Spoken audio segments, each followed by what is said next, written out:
Kita sampai di minggu terakhir saudara di bulan Januari, dan sebelum kita masuk saudara ke seri terakhir dari khotbah tenang ini, saya mau ingatkan kita kembali bahwa kita punya link untuk saudara bisa bertanya. Kalau sepanjang bulan ini, di minggu pertama, kedua, ketiga, dan hari ini minggu keempat, saudara punya pertanyaan atau pengen tahu lebih dalam tentang firman Tuhan, saudara boleh mengajukan pertanyaan lewat link ini saudara, gfcc.org Januari 2024. Ini mic-nya dikecilin dikit, levelnya diturunin. Nah, thank you Mimi. Nah, itu saudara, dan saudara boleh bertanya kalau ada yang saudara pengen tahu lebih dalam. Dan kalau pertanyaan sudah masuk, kalau jawabannya sederhana, tim pastoral bakal membuatkan video pendek buat saudara bisa lihat itu di media sosial kita di tengah minggu.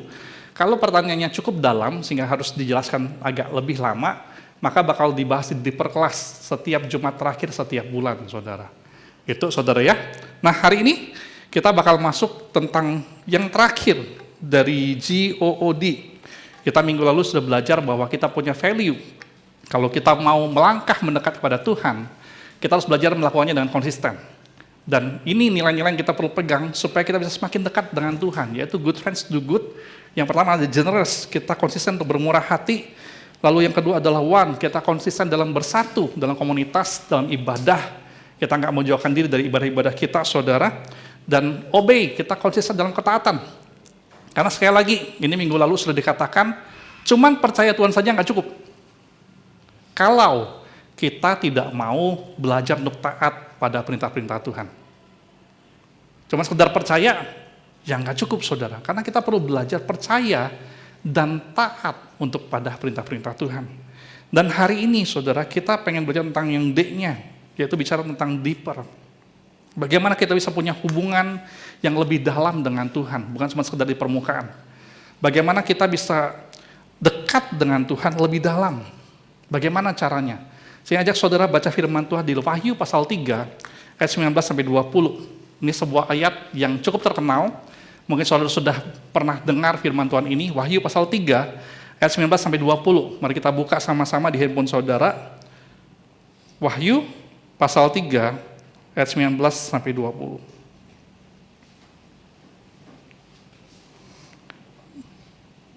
Sudah ketemu, saudara? Yang udah ketemu katakan amin. Wahyu pasal 3, ayat 19-20. Kalau sudah ketemu, mari kita baca bersama-sama 1, 2, 3. Barang siapa kukasihi, ya kutegur dan kuhajar. Sebab itu relakanlah hatimu dan bertobatlah. Lihat aku berdiri di muka pintu dan mengetok. Jika ada orang yang mendengar suaraku dan membukakan pintu, aku akan masuk mendapatkannya, dan aku makan bersama-sama dengan dia, dan ia bersama-sama dengan aku. Nah, ini ayat 20-nya terkenal, saudara. Itu bicara tentang seperti gambaran di depan, bahwa ada Yesus berdiri depan pintu dan dia ketok. Tapi banyak orang tidak begitu tahu tentang ayat 19-nya. Ayat 19 dikatakan bahwa barang siapa kukasihi. Ini Yesus sedang bicara kepada jemaat di Wahyu, ada 7 jemaat, saudara, dia mengatakan demikian. Yesus berkata, barang siapa kukasihi, dia bakal kutegur dan kuhajar. Sebab itu relakanlah hatimu dan bertobatlah. Lihat aku berdiri di muka pintu dan mengetok, dikatakan. Dan banyak orang Kristen memang menggunakan ilustrasi hati sebagai rumah bagi jiwa kita. Dan waktu dikatakan bahwa Yesus itu sedang mengetok, dia bukan sedang mengetok pintu rumah kita. Dia sedang mengetok pintu hati kita, tempat di mana jiwa kita, kehidupan kita ada. Betul? Nah, waktu diketok, saudara, waktu rumah kita diketok, tentu saja Yesus pengen masuk dalam kehidupan kita lebih daripada sekedar menjadi seorang tamu, saudara. Betul nggak? Betul? Yesus tidak cuma pengen jadi sekedar tamu bagi kita. Cuman banyak orang Kristen itu menjadikan Yesus dalam kehidupan dia dengan Yesus hanya seperti kepada seorang tamu. Dan kita punya berbagai macam tipe tamu, betul nggak, saudara? Yang pertama, kita punya tamu yang kita cuma terima dia di depan pintu. Kita nggak ajak dia masuk ke rumah. Contohnya siapa? Misalnya, apa? Betul, yang nganterin paket. Betul, dia tamu kita kan? Dan tukang paket atau petugas paket, kita nggak ajak masuk dia ke dalam itu rumah, betul nggak? Betul? Itu tamu yang pertama. Tamu kedua adalah tamu yang kita ajak masuk, berada di ruang tamu kita, dan tentu saja tamu yang begini, itu kita kenal, kita cukup kenal, tapi sesungguhnya kita nggak pengen terlalu lama bersama-sama dengan dia. Betul? Kita cuma berharap dia datang 30 menit, 1 jam, lalu sesudah itu ya dia pulang. Kita nggak berharap dia nginep. Betul? Betul ya? Lalu tamu yang ketiga adalah tentu saja tamu yang kalau datang ke rumah kita kenal dekat dengan dia, kita akrab dengan dia, sampai kita berkata sama dia begini, ayo masuk, anggap saja seperti rumah sendiri. Kamu udah dianggap seperti sebuah keluarga bagi kami. Ayo masuk, ayo duduk makan dengan saya, ayo ngobrol dengan saya lebih lama. Tamu seperti inilah yang tentu saja lebih dekat dengan kita. Nah saudara, ini yang menarik. Sekali lagi banyak orang Kristen hanya ingin dekat dengan Yesus itu hanya sebatas menjadi tamu. Boleh Tuhan depan pintu, tapi jangan masuk dalam-dalam. Atau Tuhan boleh deh 1-2 kali seminggu kita ngobrol, tapi jangan setiap hari, jangan terlalu dekat. Saya pengen saudara perhatikan hidup kita nih masing-masing, apakah kita perlakuan Yesus seperti ini atau enggak. Dan tentu saja Yesus pengennya adalah bukan cuma sekedar kita ngobrol dengan dia depan pintu hati kita. Yesus pengen saja bahwa kita bukan cuma sekedar terima dia di ruang tamu kehidupan kita. Tuhan mengharapkan kita menerima Tuhan masuk. Lalu kita berkata kepada Tuhan, ayo makan sama-sama. Ayo, anggap ini hati adalah rumahmu sendiri Tuhan. Saya pengen anggap Yesus sebagai keluarga saya. Dan kalau kita punya hubungan yang dalam dengan Tuhan, deeper,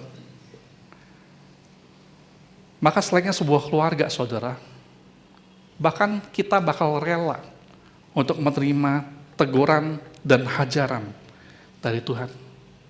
Kita nggak bakal takut terima teguran dan hajaran dari Tuhan, karena kita tahu itu adalah bentuk kasih nyata Tuhan kepada kita. Nah, saya nggak tahu apakah waktu saudara baca firman Tuhan ini, tadi pertama kali, Wahyu pasal 3:19, saudara agak syok nggak dengar itu? Karena Tuhan berkata, barang siapa aku kasihi, dia bakal apa? Ditegur dan dihajar, saudara. Kita sering dengar ayat yang bahkan dipakai jadi lirik lagu, bahwa Tuhan itu menggendong kita. Betul? Bahwa Tuhan itu memegang tangan kita.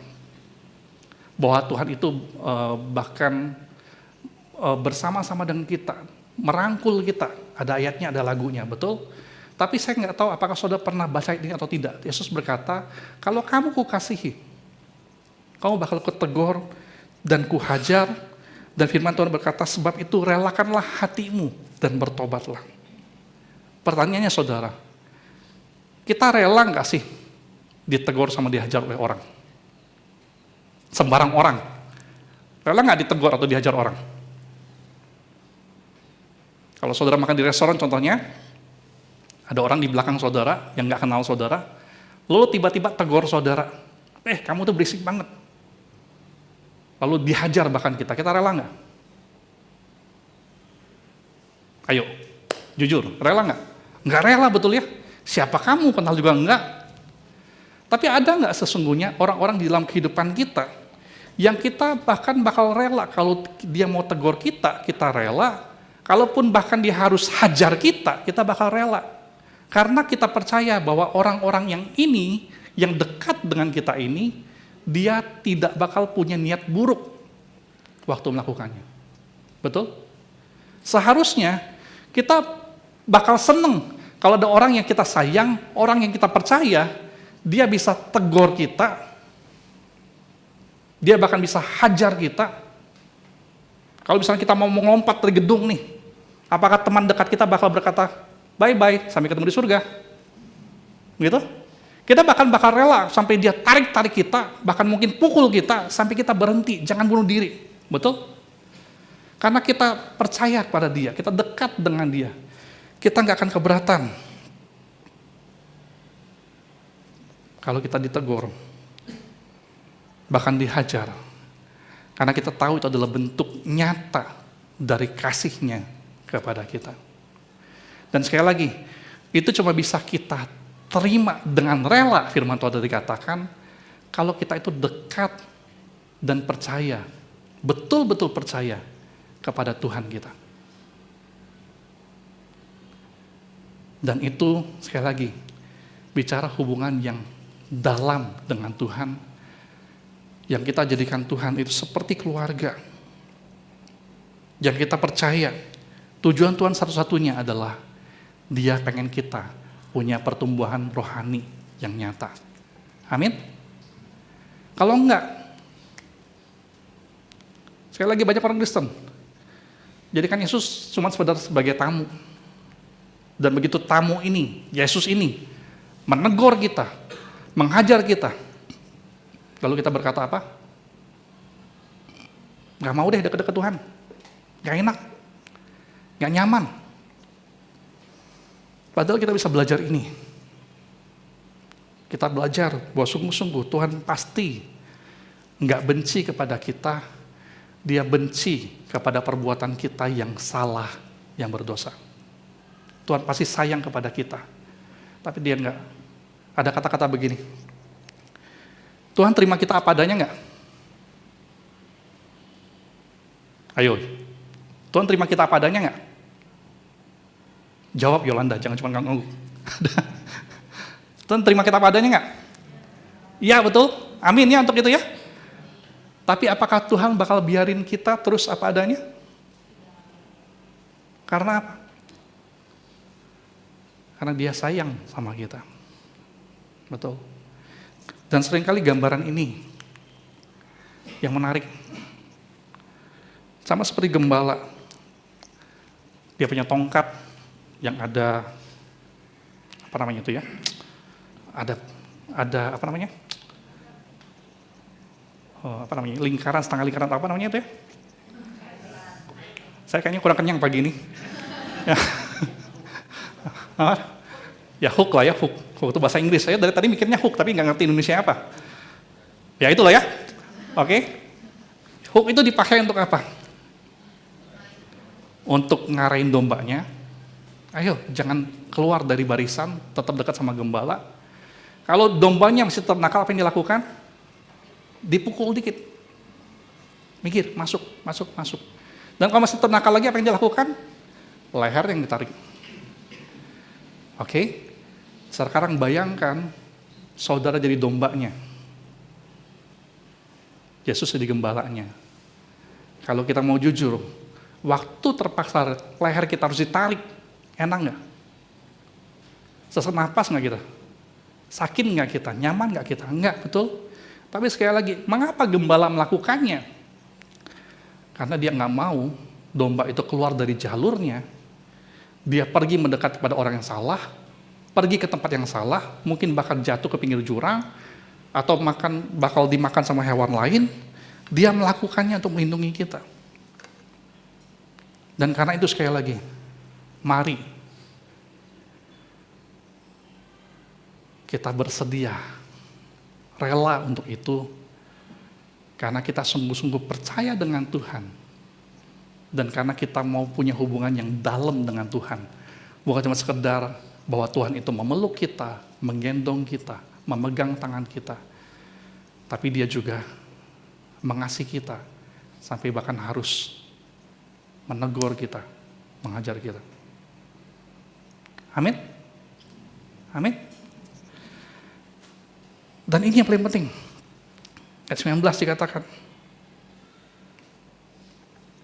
Yesus bakal tegur kita, bakal hajar kita. Relakanlah hatimu dan bertobatlah. Ngomong dulu kanan kiri. Albert, sentuh si Ping-Ping bilang, bertobatlah gitu. Kita semua juga sama-sama saudara, bertobatlah. Betul?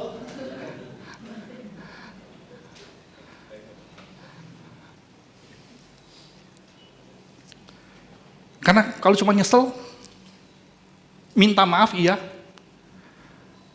tapi nggak berubah, apa ada gunanya saudara? Nggak ada, betul? Kalau karyawan misalnya datang ke kantor setiap hari terlambat, lalu dia minta maaf setiap hari dia terlambat, cukup nggak saudara? Cukup nggak? Ayo Jackmin, karyawannya telat 10 menit, lalu dia bilang, sorry, saya terlambat, saya nyesel. Besok dia telat lagi, 15 menit, lalu bilang lagi, sorry, nyesel. Lalu telat lagi 2 jam, besok harinya lagi, Lalu dia berkata lagi, sorry, saya nyesel. Cukup nggak?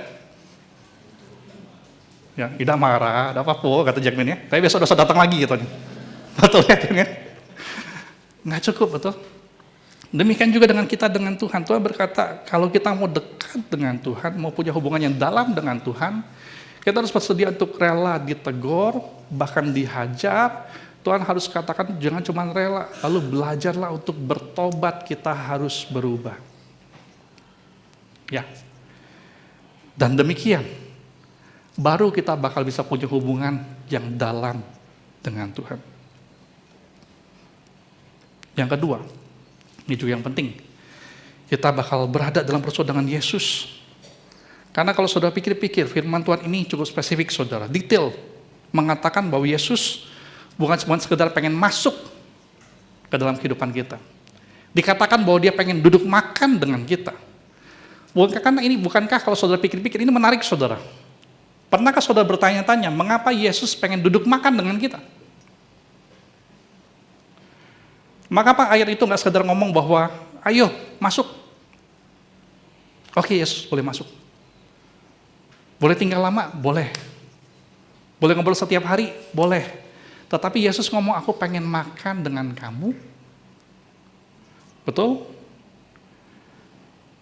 Dan waktu makan bersama-sama dengan dia bakal bersama-sama juga dengan aku.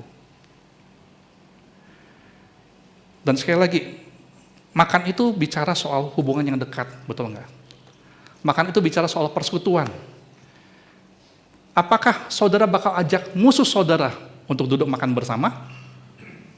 Jawabannya, enggak, betul. Kalau musuh saudara ajak saudara duduk makan, saudara bakal datang duduk makan? Takut saudara. Apalagi kalau dia sudah pesan makanan lebih dulu sebelum kita datang. Betul nggak? Kita nggak sembarang orang kita ajak duduk makan, betul? Sama kayak tadi sekali lagi. Tukang paket. Kita ajak dia, oh terima kasih paketnya, ayo silakan masuk, duduk dulu makan sama saya. Saudara lakukan itu? Enggak, betul. Satpam, komplek rumah. Apakah saudara ajak dia duduk makan setiap hari sama saudara? Masuk dong, makan sama saya. Enggak kan? Tukang sampah. Apakah saudara bakal ajak dia duduk makan dengan kita? Tidak kan? Nah ini yang menarik. Tukang paket. Satpam. Tukang sampah.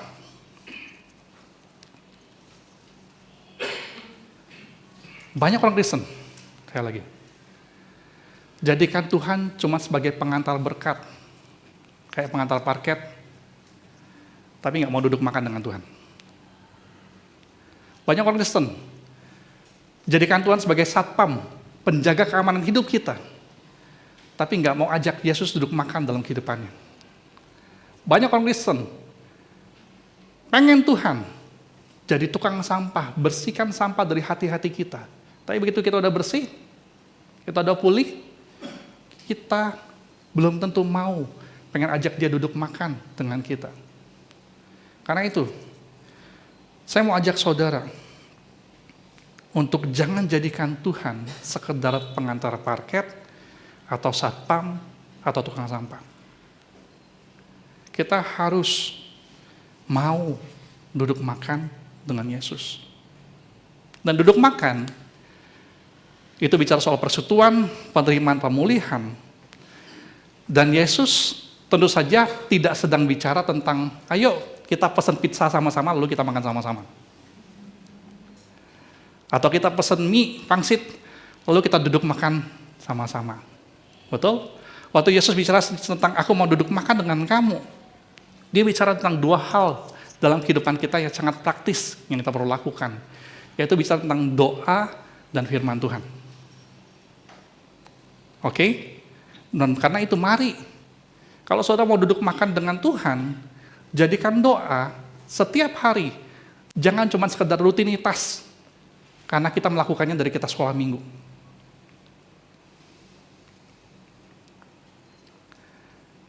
Jangan sampai lagi kita doa makan, lalu sudah mulai makan, kita mulai mikir-mikir, tadi udah makan belum ya? Ya kan, saya baru-baru ini makan sama seseorang, tadi padahal kita doanya bareng-bareng. Kalau kayak makan siang sama-sama, lalu tiba-tiba dia ngomong, tadi saya udah doa belum ya?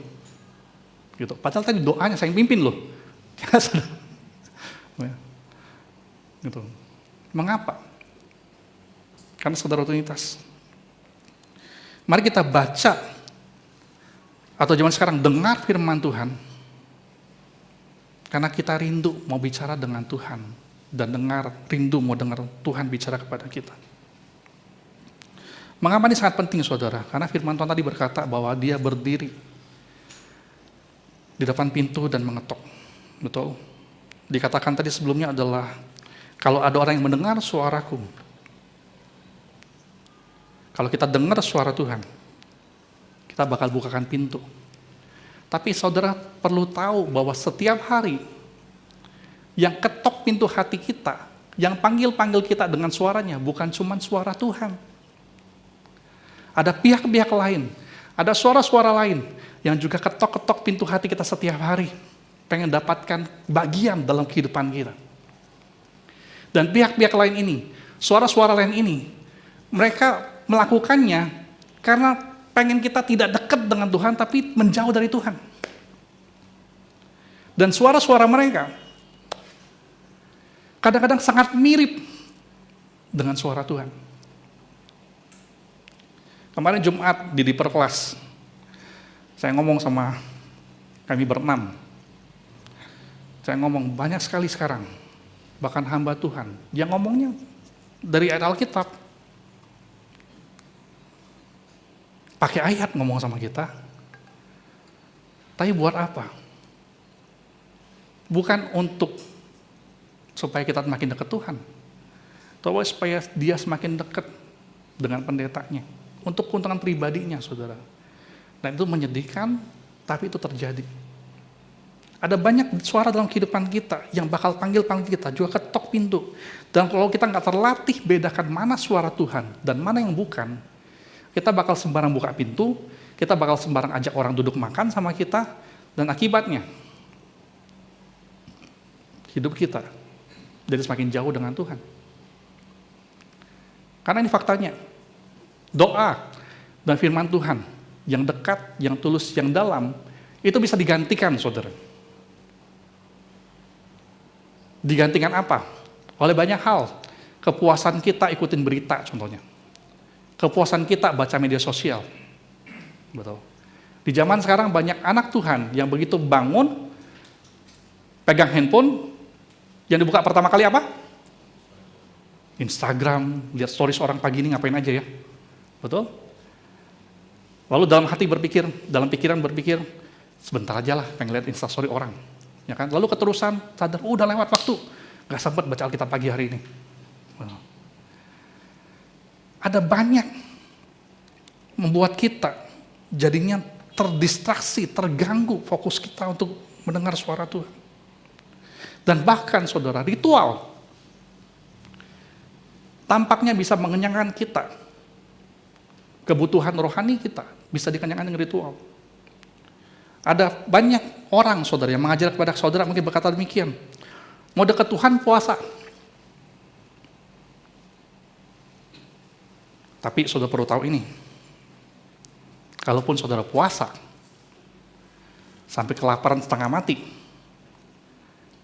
bahkan setiap hari saudara puasa, tapi kalau saudara tidak dengan firman dan doa, efek kenyangnya bakal cuma berlangsung sebentar saja. Banyak orang Kristen yang suka tersentuh dengan dengerin lagu rohani, dia ngerasa jiwanya terangkat, dengar lagu, lalu mungkin di mobil sambil nangis, nyanyi puji Tuhan. Tapi sekali lagi, tanpa firman dan doa, semua itu cuma berefek sementara. Gak bakal pernah cukup untuk membuat saudara semakin dekat dengan Tuhan. Ada orang Kristen yang juga lihat pemandangan yang indah atau lukisan yang indah. Dia merasa Tuhan begitu besar, begitu mulia. Tapi sekali lagi, semua ini bakal cuma bikin saudara kenyang sementara, tapi gak bakal bisa cukup kalau saudara nggak baca doa dan firman Tuhan. Karena itu, kita nggak punya shortcut, kita nggak punya jalan pintas. Tuhan berkata, ayo, kalau aku udah ketok, kamu udah dengar suaraku. Yuk, duduk makan dengan aku setiap hari. Baca firman. Atau dengarkan firman Tuhan. Zaman ini saudara, saya bersyukur kita udah punya teknologi. Dan saya lihat video tentang ibu-ibu yang nyuci piring. Lalu dia dengar firman Tuhan. Alkitab dibacakan buat dia. Salah saudara? Apakah itu iblis yang melakukannya buat kita? Bukan kan? Boleh. Ada yang gunting rumput di depan sambil dengerin firman Tuhan. Bukankah teknologi sudah berikan kepada kita banyak kesempatan untuk kita melakukannya? Saya terus ngomong ini karena saya melakukannya, saudara. Bungkus kue tiaw, lagi nunggu bungkusan kue tiaw, betul? Sebelum baca Detik News, Instagram Story, baca Alkitab dulu sebentar, bisa? Bisa, dan saudara nggak bakal malu melakukannya, karena orang lain bakal berpikir bahwa saudara sedang melakukan hal yang lain, bukan baca Alkitab. Nggak perlu juga dibacakan keras-keras. Keluaran pasal 40, bikin tukang kue tiaw denger. Ya. Dia nggak suka sama saudara, ditambahin yang lain nanti tiba-tiba di dalam itu, betul? Tapi kita punya teknologi yang sudah bakal membuat kita harus bisa semakin dekat dengan Tuhan dengan begitu nyaman. Penutup saudara. Ini persis dengan khotbah pertama kita di tahun ini. Tuhan pengen kita membuka pintu hati kita dan masuk ke dalam, mendekat kehidupan kita. Tapi Yesus dikatakan melakukannya dengan ketok pintu dulu. Betul? Dan itu artinya dia tidak pernah mendobrak masuk. Dia pengen kita yang ambil keputusan. Sama seperti minggu pertama kita udah ngomong, Tuhan nggak bakal pernah punya hari bad mood di mana dia lagi tidak mau dekat-dekat kita. Keputusan ada di tangan kita. Kalau kita mau dekat dengan Tuhan, ambillah keputusan, ambillah langkah-langkah pertama, dan lakukan itu dengan konsisten. Maka kita bakal dekat dengan kita. Bakal dekat dengan Tuhan. Karena itu saudara, sekali lagi, saya berdoa. Tema sepanjang Januari ini bakal menjadi spirit kita, kerinduan kita kepada Tuhan sepanjang tahun ini. Saya berdoa buat semua kita di ruangan ini, dan juga yang di rumah. Saya berdoa bahwa di Desember 2024, saudara bakal merasa saudara semakin dekat dengan Tuhan, dan bukan malah semakin menjauh. Karena saudara percaya Tuhan, saudara percaya, bahkan sampai saudara mau belajar taat pada perintah Tuhan, saudara ambil langkah-langkah pertama, konsisten dengan itu, dan bahkan saudara percaya dengan Tuhan, sampai saudara rela untuk dihajar, ditegur oleh Tuhan. Amin? Amin? Sebelum kita berdoa, sekali lagi ngomong kanan kiri saudara, relakanlah hatimu dan bertobatlah. Oke? Langkah pertama yang paling penting. Kalau handphone yang nggak ada Alkitab, install sekarang juga. Oke?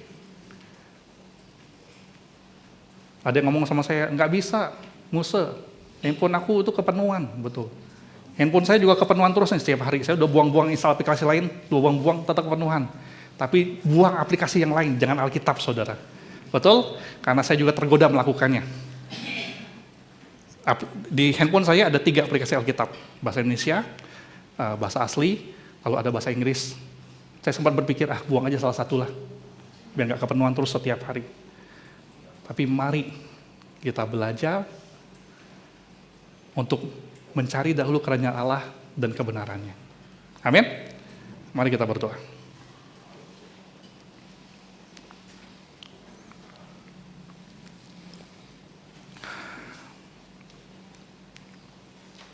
Tuhan, tolonglah kami yang punya kerinduan untuk semakin mendekat kepada Tuhan.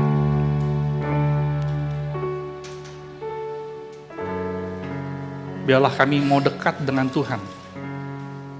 Bukan cuma sekedar kami pengen dipeluk, pengen dipegang tangan kami, pengen digendong oleh Tuhan. Tapi kami pengen dekat dengan Tuhan. Lebih dari sekedar tamu dalam kehidupan kami. Kami pengen undang Tuhan masuk dalam hati kami. Seperti seorang keluarga yang bahkan duduk makan dengan kami setiap hari. Biarlah sekali lagi Tuhan, hati kami rela. Dan kami mau bertobat. Mau semakin dekat kepada Tuhan. Karena keputusan dari tangan kami. Kamilah yang harus bukakan pintu bagi Tuhan. Kamilah yang harus biarkan Yesus masuk. Kamilah yang harus mau rela dan bertobat. Tuhan sertai kami. Tuhan tolong kami. Karena kami selalu butuh pertolongan Tuhan. Ini kami Tuhan Yesus tentunya berdoa sama kita katakan. Amin.